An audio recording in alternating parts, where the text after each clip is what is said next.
Thanks everyone for coming. My name's Sarah North. I'm the head of TV and long form and OTT and Full Pancake, and just the things keep popping up as like more platforms emerge. So we really appreciate you guys coming. We're going to introduce the panel, and then we're going to just get to it. Zach, Amara, we'll start with you. Can you introduce yourself and just say hi to me? Hey, I'm Zach. I don't know. I guess some of you are here because you may have seen some of my stuff. I have a YouTube channel. I'm an idiot. Which is what I'm most famous for. And I make shows with Full Pancake. This is a family affair. All right, I'm going to play a little clip to introduce Jenny Lorenzo, our next panelist, and then she can chat about herself as well. I'm sure you guys have probably even seen it already. Here we go. A little upward. Now she's going to run the chat.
Latinx millennials that live in the US. So a lot of Spanglish action.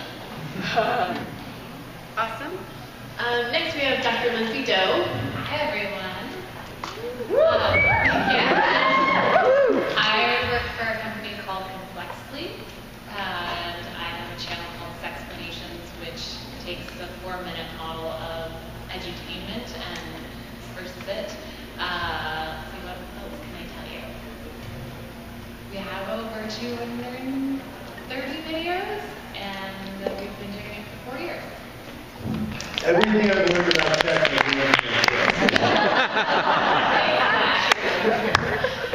And Rossiana House Roth. So my name's Rossiana. I've been making videos on YouTube for about 11 years now. I do that. They are about books and feminism and travel and all sorts of things really, depending on the day. But I also work as John Green's producing partner, so I get to see all the behind the scenes of the fun stuff that Complexly does as well. So it's a family affair over here. Okay, and just so the panel knows who they're talking to, how many people in the audience are creators? And how many people just love these guys? Aww. Oh my gosh. Okay, so let's go down. We can just, Zach, you're right next to me.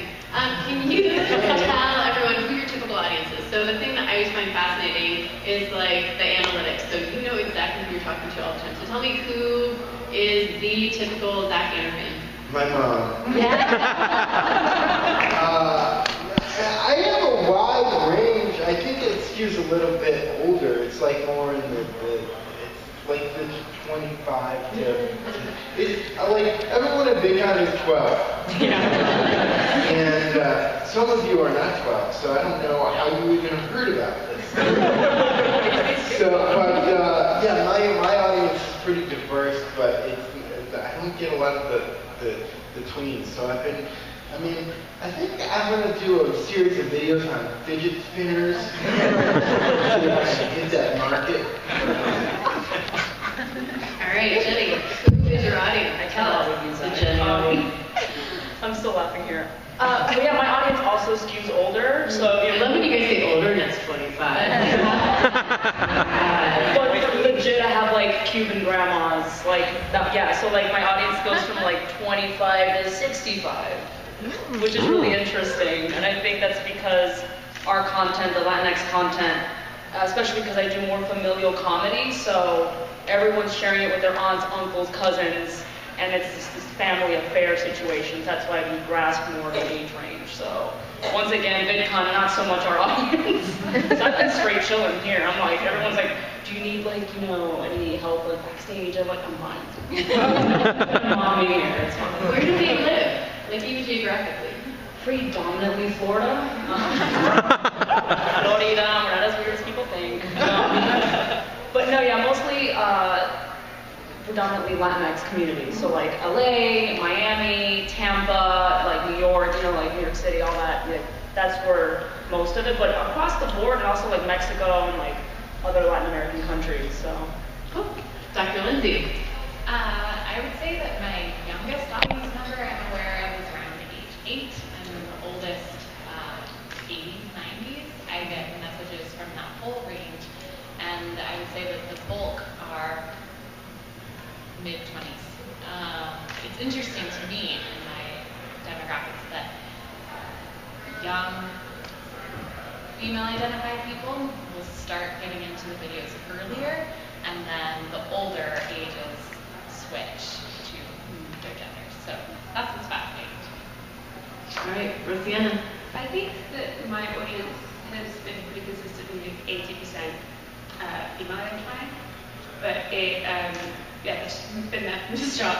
And that's also what I see in comments kind of reflected. But they're all around the world, and a lot of English-speaking countries, but also like Germany's in there, Denmark's quite keen.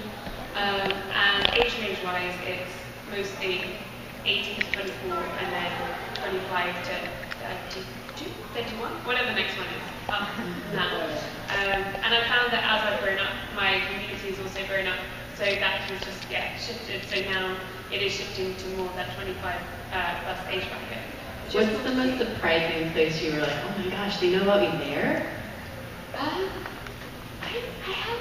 have some people from South Korea who watch, and it's actually been amazing ever since I started trying to have a much more consistent focus on captioning, and also in finding ways. I get so much support from my community who do the community created captions, which is great in general just to have the accessibility overall, but it's also really opened up my channel to loads of countries, and people come back and check my videos and check uploads because they know that they're going to be captioned pretty quickly if we're uploaded, if not beforehand. Yeah, it's been cool to see. Nice. All right, I'm going to keep you guys on your toes. Start with Jenny.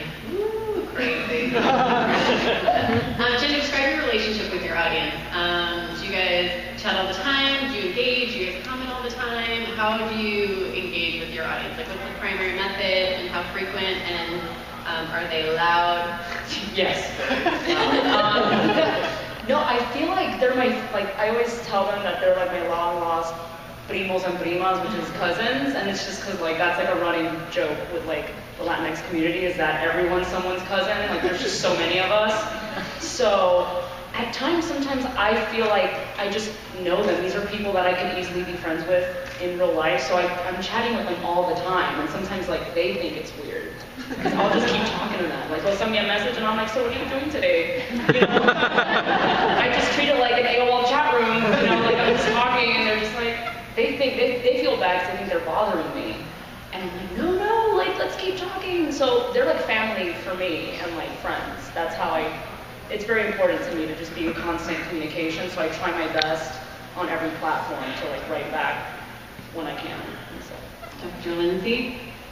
Same. I absolutely consider my audience an extension of the people that are close to me. And so I love messaging them, engaging with them, sending them things, hugging them if they consent to it. What's the craziest thing anyone's ever sent you?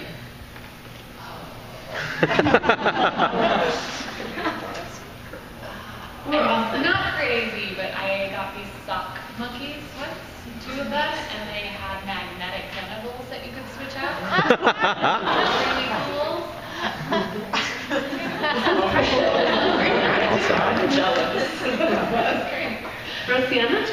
I feel like my community is really good at posting really long comments, and I love seeing long comments. Like, I love comments that like you have to see more, it's lots of text, and it just feels like it's an ongoing conversation, even when that video is like several months, years old, you know, to be able to go back and see what everyone was thinking, not just what I was thinking in that video when I was rambling on about whatever was on my mind, but what everyone else was thinking, and then recognize some of those names, as many of them very kindly have stuck around, and see how their opinions and the way that their thinking has also changed. And it just, that's to me is like that's a really exciting thing about good comment sections, because they really do feel like they're part of the video rather than separate from it. They feel like they're the same thing. Like my video is kind of organically growing out into all these other parts of the conversation. And then the other places we talk are Twitter, has become one. It used to be Tumblr for me, but I just don't go there anymore. So, yeah. I mean, I've been told to do Facebook several times, and then I like half-heartedly start and then abandon it. So, yeah. So it's mostly Twitter and just the comments. All right, Zach. I feel like my communication with my audience is very genuine and authentic, and a lot of times that authenticity comes from me telling them how horrible I am at communicating with them. And because I have this problem where I get wrapped up in projects and then I fall off the map, and I'm pretty lucky that my audience stays with me and they're like happy to see me. And then I'm really good about engaging on Twitter and stuff. But as far as YouTube goes, it's just like whenever, there's no consistency, no rhyme or reason to what I upload. I really should not be on this panel.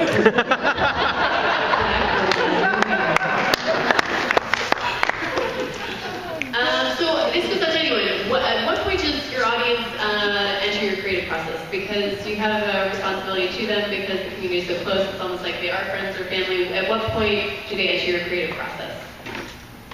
Immediately. We have our team has brainstorm sessions all the time, multiple times a week, and a lot of the motivation is truly our audience. It's what are they going to be able to relate to. It's not just about us and the piece that we want to bring to the videos. And we learn a lot because our audience does give us constructive criticism, and if we didn't add a certain ingredient in a food video that everyone kind of got really upset about, which that happens a lot. What's the ingredient you forget? What's when they're like, you forgot that? Well, I don't do food videos for that purpose. Right. But my sister's also a producer at Me Too, and she's been doing this food series. And we had a friend do a sofrito video, and we added an ingredient that his Cuban mother had been using for decades. But apparently that's not a common thing. It's not traditional enough, and it got torn to shreds in the comment section. Ooh. The biggest scandal of Me Too. It's the food. Do not mess with the food. So it's little things like that, and we do take that. We read the comments. Some people think, oh, they don't read the comments. We do read the comments, and maybe not all of them, but we always try to learn from them and then we learn and we improve for the next video. Yeah, for me, I think it comes in straight away as well, not least because when you're making something and sharing it publicly, there is an extent to which you already have skewed a larger platform than many other people, just by virtue of making it. So I'm always very mindful of that. What am I using my megaphone for? Whether that megaphone is talking to one person who's stumbled across my video, or to, ideally, millions. So how you figure out both what you're saying and what you're using your platform to say, in addition to how that power imbalance functions, I think is a really important first step. Because you might feel, and I certainly did feel like, oh, what I was saying won't have much of an impact, or it won't really get anywhere, especially when I was starting out. But the truth is, you already have a big platform, you already have a louder voice, and what you amplify with what you're saying and what you choose to amplify with what others are saying is a really important thing from the outset.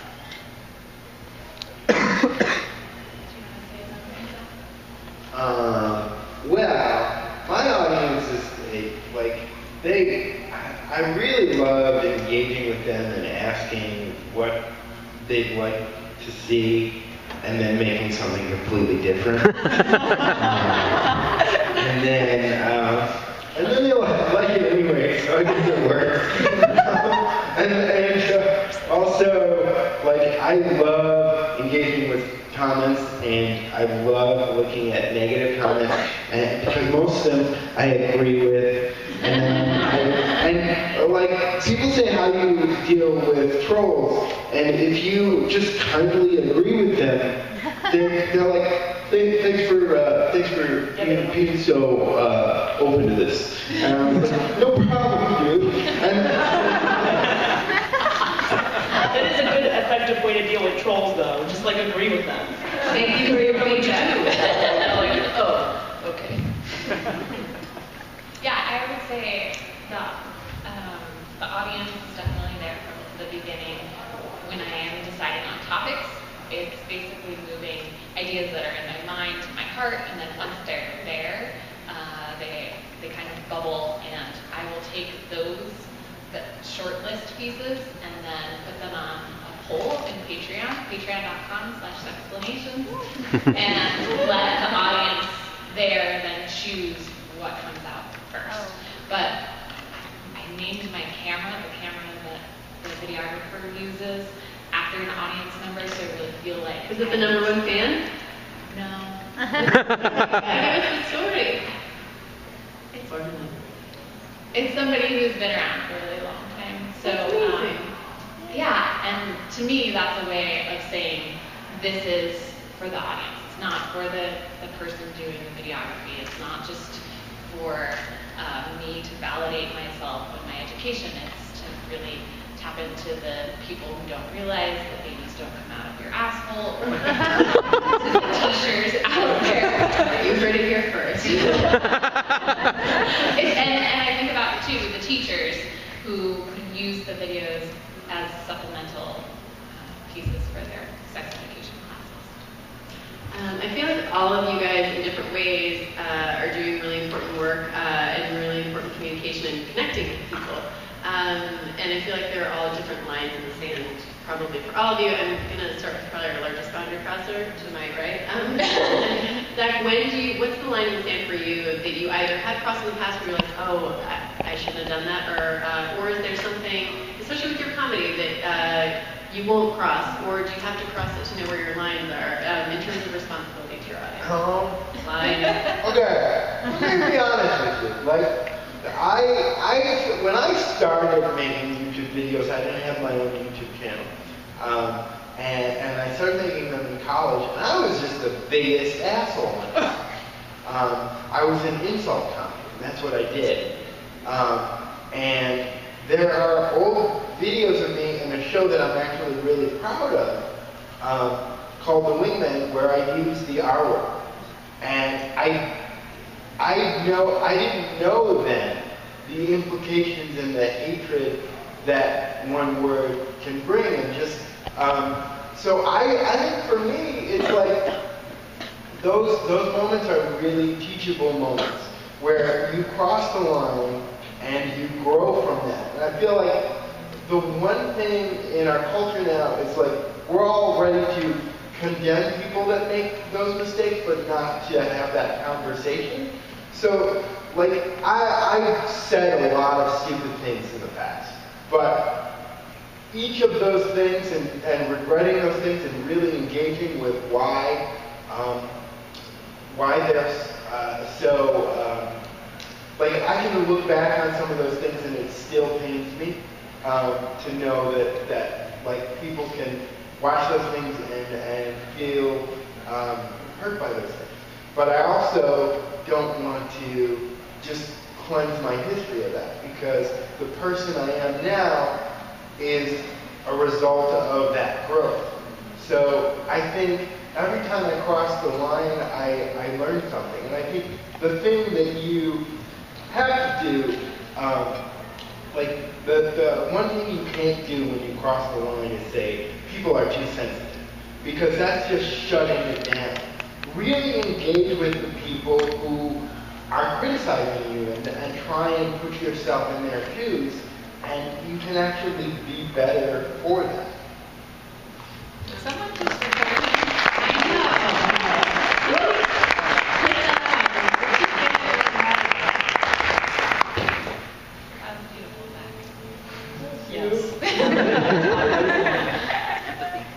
I mean, I had a similar situation as that, but that was also in college.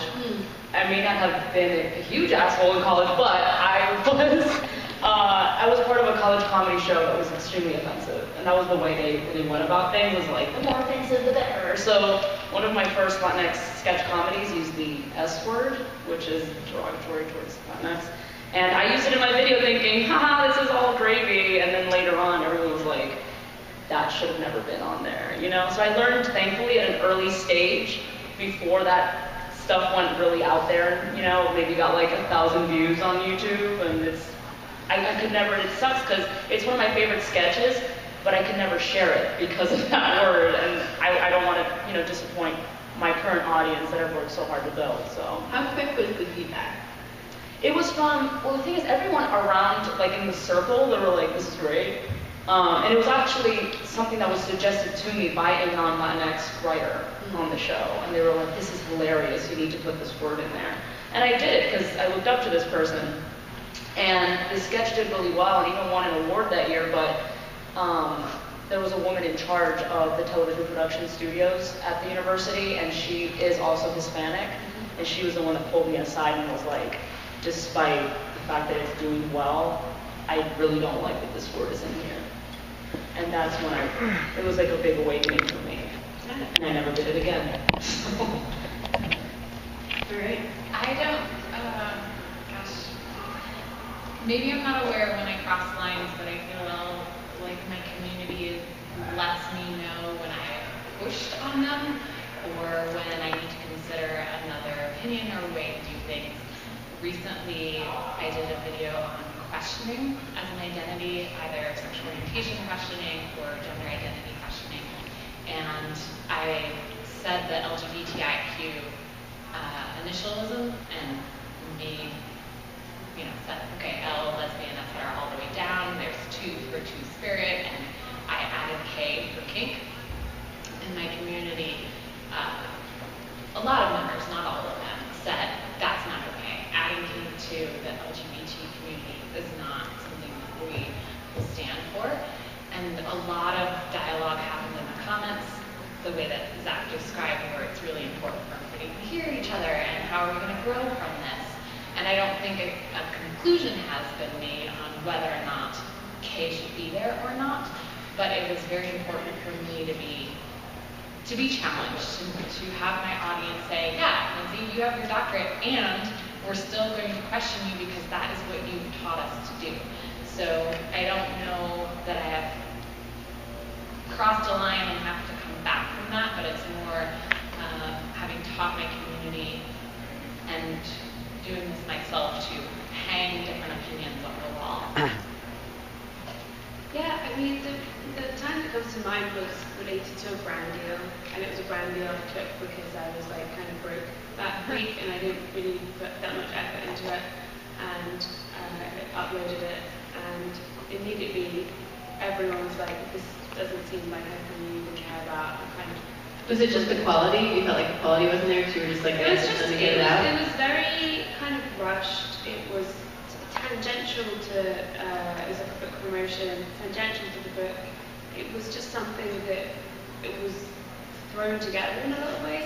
And it also just wasn't in line with my general tone and the things I like to make. And so it was really off. And it was the first time I got to my comment section and seen pretty much everyone being like, no, this is bad. And it's kind of, I was really disheartened by it, but then I came back around and realized how grateful I am to people who say, this wasn't right, this didn't fit right, it seems like something's off about the entire dynamic here. but we're still subscribed to you and we're still supporting your work, and you know, because they felt like they were listened to, but also because I guess they saw that that's not going to change my other videos and things like that. I don't know, it was a really interesting dynamic, because I'm already very wary about any time brand deals get involved, and which ones I choose, and all of that comes into it. And I mainly, when I do them, do book-related ones, because they're the ones that for me feel the most, I don't know, I'm most able to like stand behind them and give it a look I love, genuinely saying like, I really love this. But there are times where I feel like the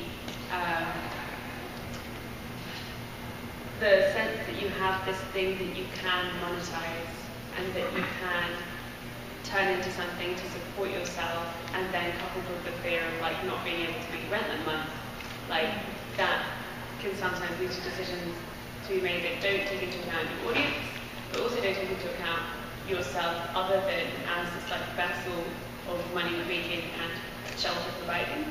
And I think that whole like kind of crisis intention also just kind of came through in the video non-verbally. And it's been really helpful. The subtitles actually said, I don't want to be doing this right now. That's actually what the captions said when they came through. Yeah, it was certainly that. And from then on, it's been really important for me now to pick very carefully, to be incredibly transparent about it, and to say like, you can always ask me, and I can give you feedback about this. Because it can feel weird, it can feel like something is being taken away from like a YouTuber, or like something's off there, and it feels like it's kind of spoiled the magic sometimes.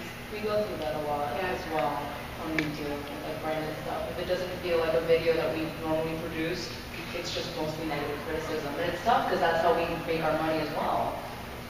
How do you guys balance that? I mean, we hate Full Pancake, so we are dedicated to hopefully making stuff that matters, connecting hearts and minds, and no is one of our strongest words, and I think it's important to do. And then there's that reality that brands bring in money, and your most important thing is your audience. But how do you guys balance that on your end, and what is worth a no versus like sometimes brands have really compelling money?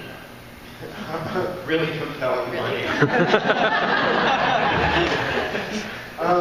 Well, here's the thing.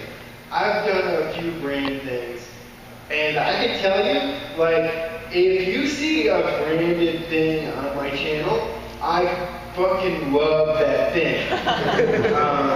And like, I'm always cognizant of when brands offer to pay me to do things or give me things like that. My audience may not have the luxury of being able to get these things, and you know, it's like me talking about them. Like I just did something with Microsoft, and they were wanting me to talk about their new laptop or whatever, and it was, I said, I'll use it for a year and a half, and I'll let you know if I love this thing or not. And I was like, I ended up actually loving it. Then it's like, I need to be cognizant of the fact that some of my audience can't afford these things, and that I'm in a very privileged place to have this ability to do this. So I think it's just like when I'm talking to my audience, I need to be always aware that my position is a really lucky one, and to be honest with them and never, just the key to all of this, I think, is authenticity.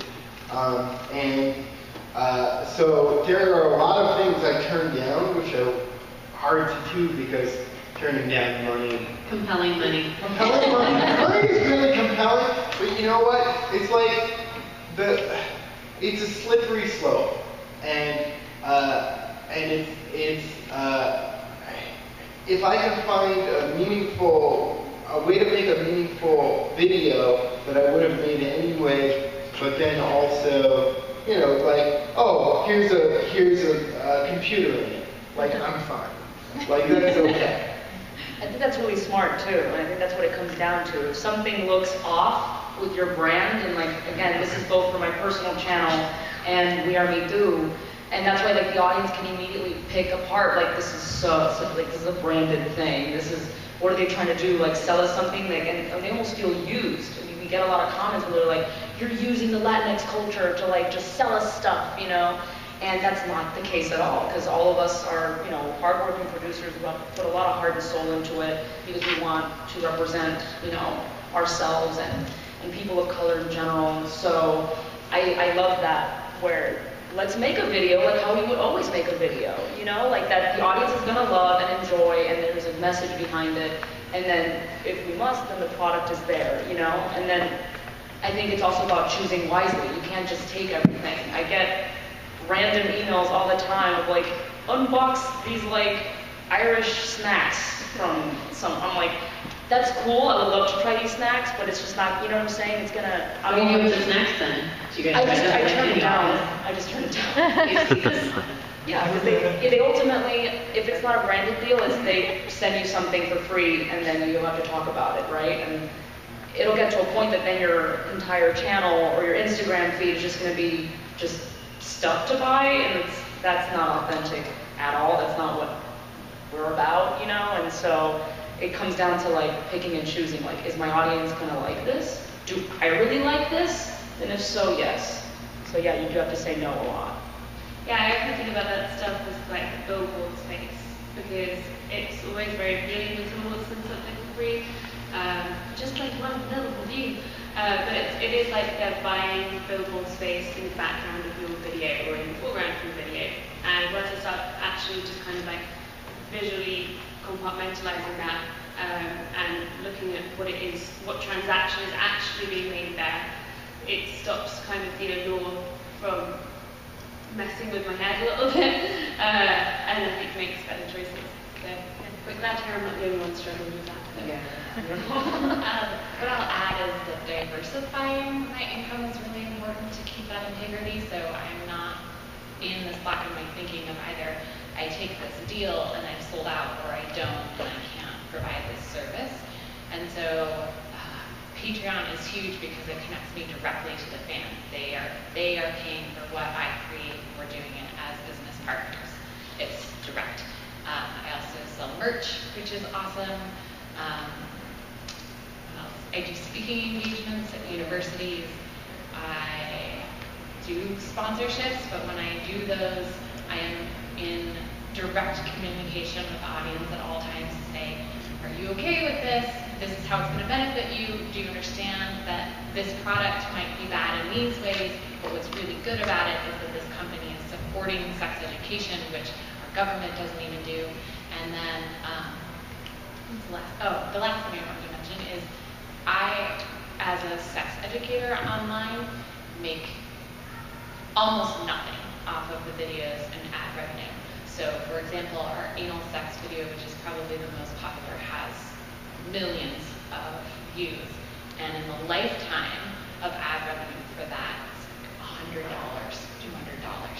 So being transparent with the audience and just letting them know this is the financial situation we're in has really benefited me and Sexplanations, because then they care, they understand I'm not just taking this brand deal because I am greedy and money hungry. It's because I want this platform to give sex education to people who otherwise wouldn't have it. Awesome. Tell me about a time for any of you guys in which your audience either changed the course of something you were doing, or was it huge when they actually had an idea that you guys were like, yeah, let's do this, but your audience was actually talking back to you in a way that affected the content? Like affected it positively? Yeah, positively. Like okay. because of that communication with your audience, something amazing happened, or they had an idea, or something actually sparked inside that conversation that's going back and forth. Well, for me, it happens all the time. I just got an email this morning, like, can you have Abuela, like, try to mess with Instagram and, like, Facebook and, like, technology? So I've gotten that a lot recently, like, have her, you know, do that. So, and I do, a lot of times I do take their suggestions and I make the video and then I make sure to, like, send it to them and be like, hey, did you see? Like, I made it, you know? And they get so happy, and it's, again, it's the community thing. I'm like, we want to make relatable content so that they can share with their family and friends. And beyond just suggestions, it's also, I do a lot of crowdsourcing. not just with my friends, but with my audience. And I used to think like, oh, maybe I shouldn't do that, you know, but it has been so helpful, especially with the food videos. So I did one, and it was a Peruvian dish called baba lancaina, and everyone just gave me like their family recipes. Like they had their abuelas recording themselves, like, mira, this is how you do it. And then it was like compiling like all these and saying, okay, these match, these match, these match. A lot goes into it because we want to make sure, man, that people are happy and that it's as accurate as it can be. Do we make mistakes? Yes, and then we learn from those mistakes. But crowdsourcing is a big deal for us.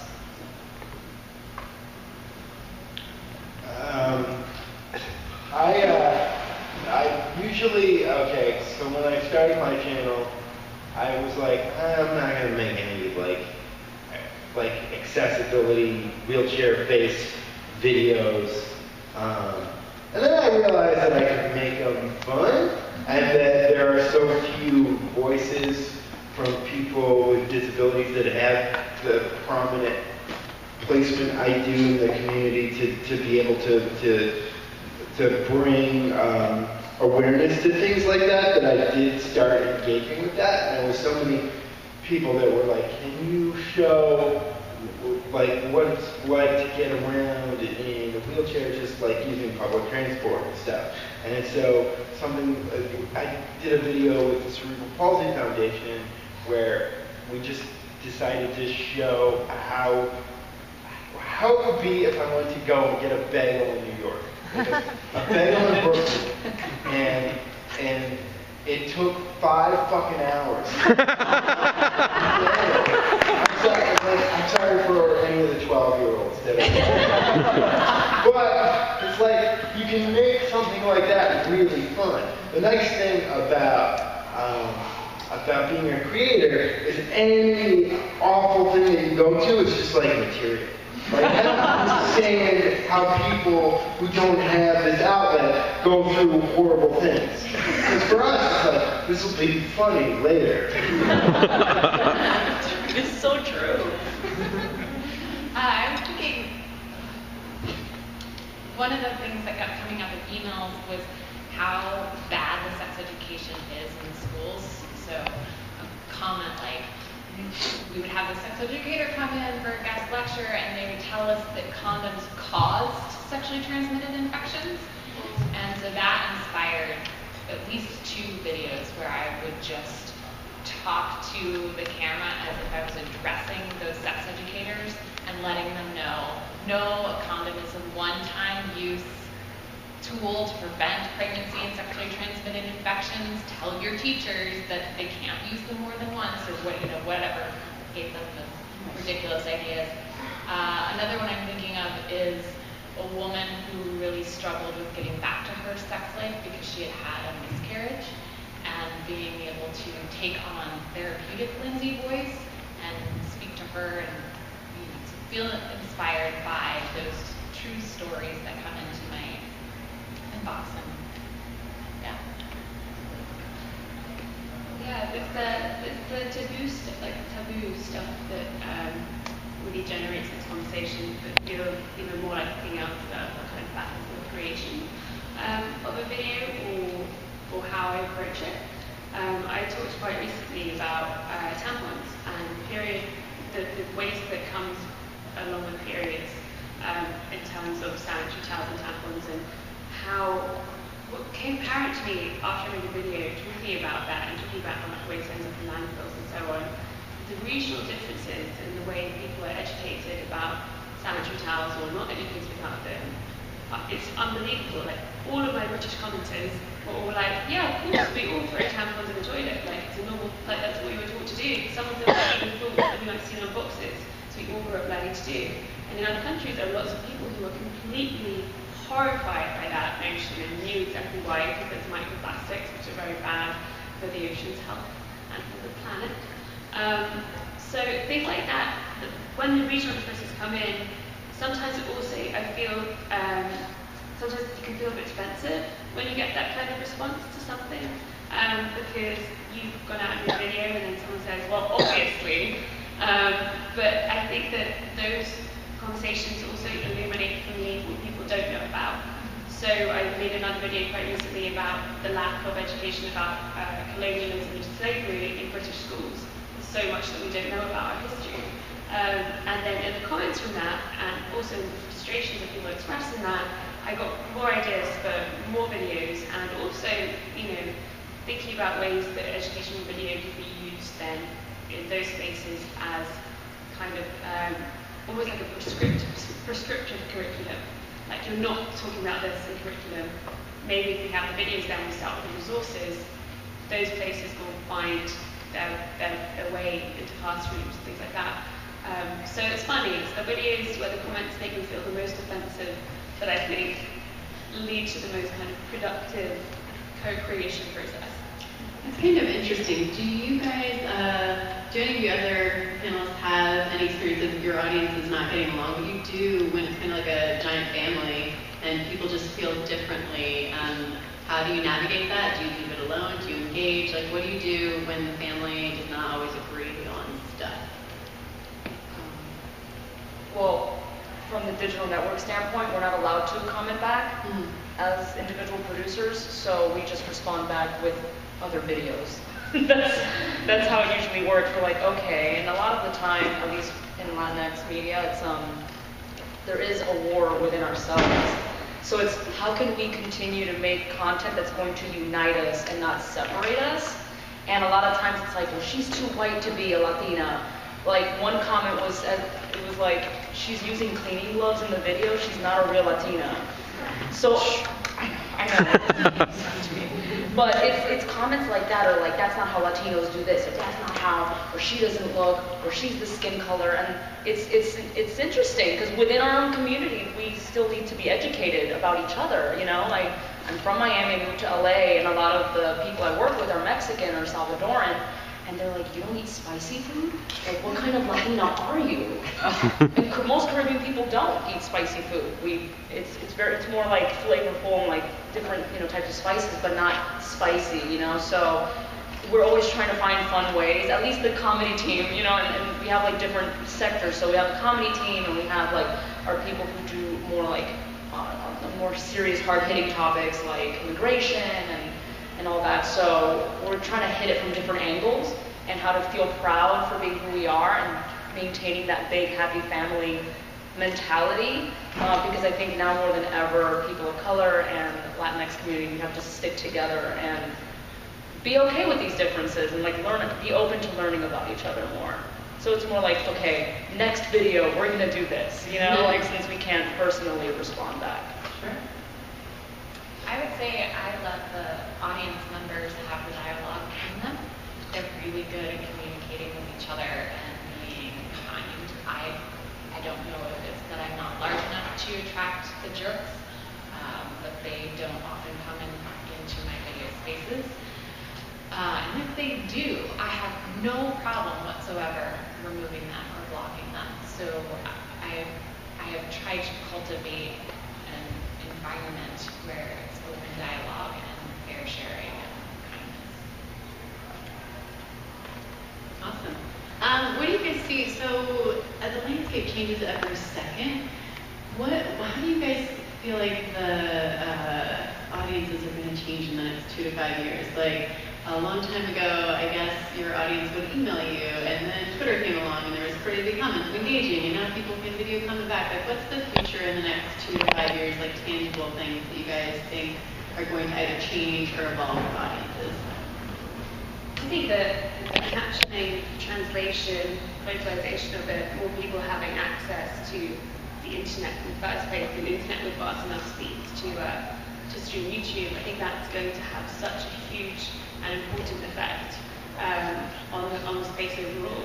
So it's kind of hard to predict what exactly that would mean, like whether that's more the new creators or new people in comments and people wanting different types of videos or asking for things that are maybe more particular to cultural experiences that they haven't heard about before, or that, or even just having someone talk about their country too. That's something I get asked about a lot. Like, oh, can you read a book by a Peruvian author, can you read a book by an author from Zimbabwe or something like that? Like that's going to be, that kind of changing of the space is, I think, going to have a huge impact on the community overall, and I think it's going to have a brilliant one too, because there are so many voices that we literally haven't heard from, and sometimes it feels like the internet has every single voice and too many of them, but we really haven't been hearing from everyone, and if there's a way to do that in some way that doesn't cause complete chaos, I think it's something to be celebrated. I think that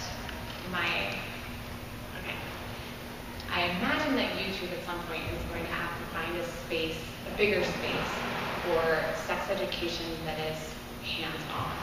So it's not going to just be marked as pornography and put over here, but there's going to be sexplanations version videos where a host is demonstrating blowjob.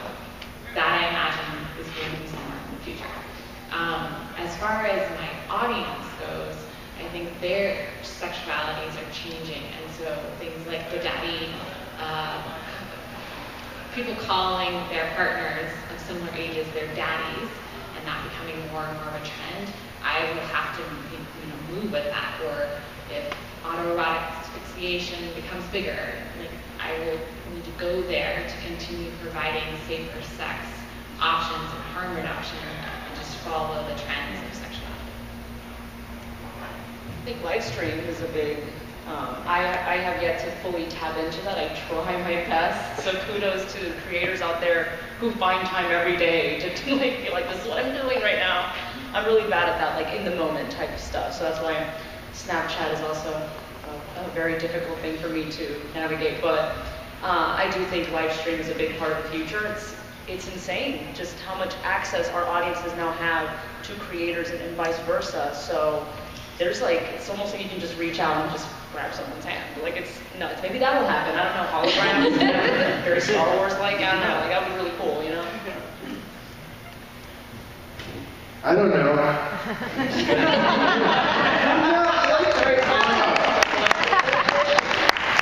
Maybe you get some balls back. You just gotta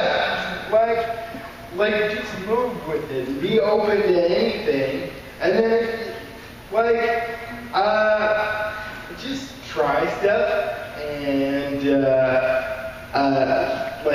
try not to be the grandpa that's still trying to figure out the DVD player and has to call the grandson every time. Grandpa, damn it. It's just you have no clue. But one thing I do know is that our voices and all of yours are more important. Because, and this was probably said at every single VidCon, but now, I think free speech is great. I think knowing what you want to say, and if you have a message before you speak freely, that's even better. Because here's the thing, especially for the younger people, having some idea of what you want to be and who you are, and working through that is cool. Just I was very grateful to be the last generation to have my worst mistakes not immortalized on YouTube or any other platform. So just be careful where you put your dicks and things. I know it's fun to just be waving your dicks all around. But, just know that everything you do in this era lives forever. So, that would be my Best advice ever. And if you don't have it, whatever it was everybody has something inappropriate to take away from it. We want to open it to you guys. Shoot your hands up if you have a question for any of our fantastic panelists or all of them as a really fantastic group. This lovely lady in the front. Have any of you guys ever dealt with maybe getting burned out in terms of interacting with your audience or being like approached by somebody at a time when you just really did not want to be approached? No, I get energy with every interaction I have, even if it's a hard one, because I am reminded that somebody is listening and cares, and that's really meaningful to me. Yeah,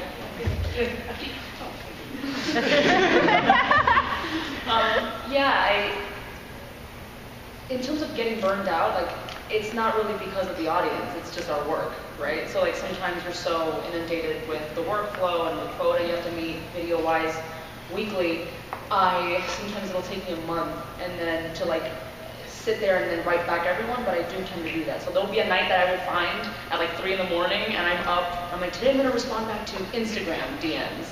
And I'll just sit there and type. Exhausting. I mean, just creating the videos alone, much less than having the conversation, and all of it's important. Yeah. I mean, sometimes they'll catch me at a good time and like they freak out because I respond right away. So they're like, they just wrote me and I'm like, thanks, and we'll talk. But sometimes they do pile up, and especially when there's all these platforms. So for me, it's mainly Facebook, YouTube, and Instagram. Not so much Twitter. So I'll find a day and I'll pick a platform and I'll just make sure to write everyone back.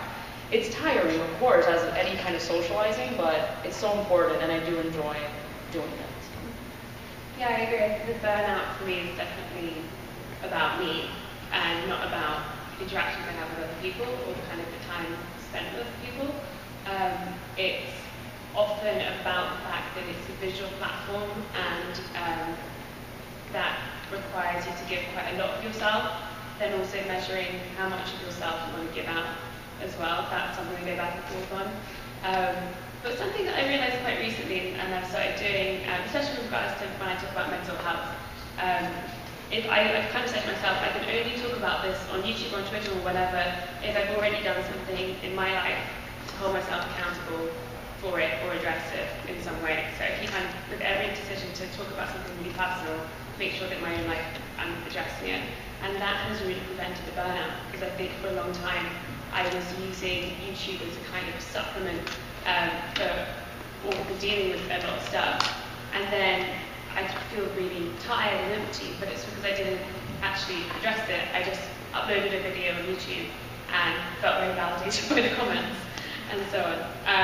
So yeah, that's something that has been important to do, and just really disconnect the idea that YouTube is always the answer, and that it's always going to pick you up and long term, I don't know, fix you, in Coldplay's words.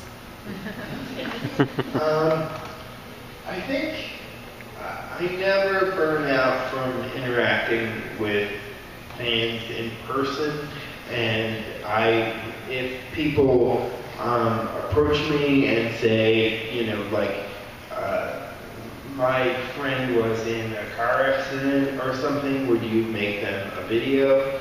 I'll try to do that, but I get a lot of those. And the one thing that I can't do is sometimes people will come to me and say, you know, my son is suicidal, will you talk to him? I think you're the only person who can save him. And, you know, like, your videos are the only things that, you know, make him laugh and stuff like that. And, you know, I'll respond with some advice or just like what my experience was when I was feeling down. But I can't be everything to my audience, and I have to trust that the work speaks for itself. And, you know, it's just, the weight of that can get to be too much. And what my mantra is, what my values are, I try to put those in my videos so that people can look to those. But as far as like dealing with people's mental health issues and things like that, I'm just not qualified to do that. So it's just keeping some boundary, I think, is important. All right. Here in the sweatshirt. Oh, sorry. Go for it. Hi, my name's Katie. My question is specifically for Lindsay. I am from the Greater Toronto area, and recently we had a big change in the Ontario sexual education program throughout the entire province, and it basically, they're really trying to improve sexual education, which is really great, and they're making it more inclusive of LGBT voices, and they're even making it inclusive of BDSM, and really making it a wider breadth of education, which is awesome. But in that, there has been a lot of clash against the people who don't want that, and there has been a lot of aggressive pushback from different communities because they don't want their children to receive that education. And what I wanted to know is, with you and sharing your voice, what do you do with the pushback that you receive, and do you receive a pushback that is aggressive and people aggressively trying to silence you, and what do you do in those situations? I don't know why, but I have what I consider to be the most amazing audience on YouTube. I don't get pushback. People aren't mean to me, or if they are, my core audience will immediately erase them so that I don't see it. I really live fortunate existence on YouTube, and I'm aware of that. That is a privilege. That is not how everyone is treated, and it's certainly not their fault that they're harmed in any way. So I can't speak to my personal experience. They're kind of fighting that, but I will say that having different options is what's so important, so that it's not do this really awesome comprehensive sex education or don't. It's let's get out more and more voices on it. We'll have the dialogue. Where is the third, fourth, fifth, sixth option, so that people aren't just stuck between these two, because when it's not actually a decision, that's what is the harm. All right, I think we probably have time for one more. You have a question up here. Hi, I'm Angelica. So my question is, with sharing so much of yourself with your audience, was there ever anything that you shared that was too personal, that at one point, like, you shared it and realized you're like, whoa, I either one, wasn't ready to share that because I hadn't, one, analyzed it for myself, or two, got so much backlash and was just absolutely devastated. And also, just what's your self-care routine? Because with sharing so much of yourself online, and just especially just how engaged you are with your audiences, like, how do you take that time to sort of be by yourself and say, like, this is me, and like, I need to have that time disconnected, and like, what do you do just for your self-care? I do personally choose to not like talk about certain things. Like, I have a lot of like health issues with my stomach, but I choose not to talk about it because I'm here to make people laugh. So I've made that decision. I made the decision to not be political either. And I think when I made that decision was when I made that one video about Fidel Castro's death. And it's very, I didn't realize that how much of a bubble I was living in within Miami, Florida. We have our certain political views in terms of his regime, and then other people across the world see him as a hero versus my family went through like hell and back. So there's a lot of misconceptions, and it was just, it was both good and bad, you know. But after that one video, I'm like, I had to do this for the sake of my family and my grandparents who passed, and after that I was like, never again. I'm not touching on, people write me all the time, like, what do you think about, you know, what's going on now in Cuba? And then there's a little voice in the back of my head that's like, you should talk about it because you're Cuban American and your voice for like the Cuban American people, but it's just not my place, I feel. I think like I'm here to just produce comedy and to, you know, bring about the community, bring the community together and all of that, but just leaving the political stuff out of it, and like the health stuff, and you know. Yeah, there have been times, there's been various times that I made videos, but especially ones about personal issues, about things like body image and so on, where the angle kind of went away from being about everyone else and it just kind of went very internal, and then suddenly you're in a full spiral and you're like, oh God, how do I get here? Oh, I'll cook up with it. Like that. Several times. Part of that was just starting videos when I was 14, and you know, I didn't have the judgment there or just the experience, or really the understanding about the kind of long tail of a YouTube video or of anything you post online. But yeah, I mean, it's one of those things you just kind of take on as a learning experience. And again, as you say, like, you figure out your boundaries, you figure out what's okay and not, and also how to address it all in your personal life. But with the self-care stuff, I've become really committed to not staring at screens 100% of the day. I like sit on a computer for work, and obviously when I'm editing, I have to look at the screen. I've got one on my phone here right now, but I don't have any screens in my bedroom, and I also take time most days to listen to podcasts and then just walk for like an hour or 2 hours.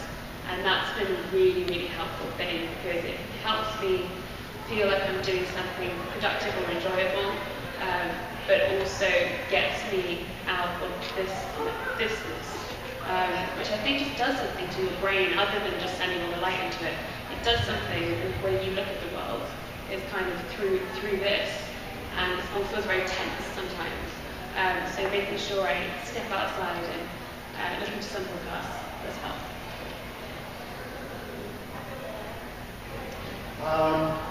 I think, as far as making videos and stuff, there is a possibility that you share too much of it yourself and that you need to take a step back. I mean, I make videos when I feel I have something that I really want to say. Like, my main career is not YouTube, so I think I'm pretty much an open book, and I have a book that proves that. But it is like, I do think that like there's the inclination, like I'm apolitical too, because my whole thing is once you put yourself, if you label yourself as having a political stance on something, that shuts down the conversation. And, after this election, I was like, should I have said something? Should I have spoken to my audience?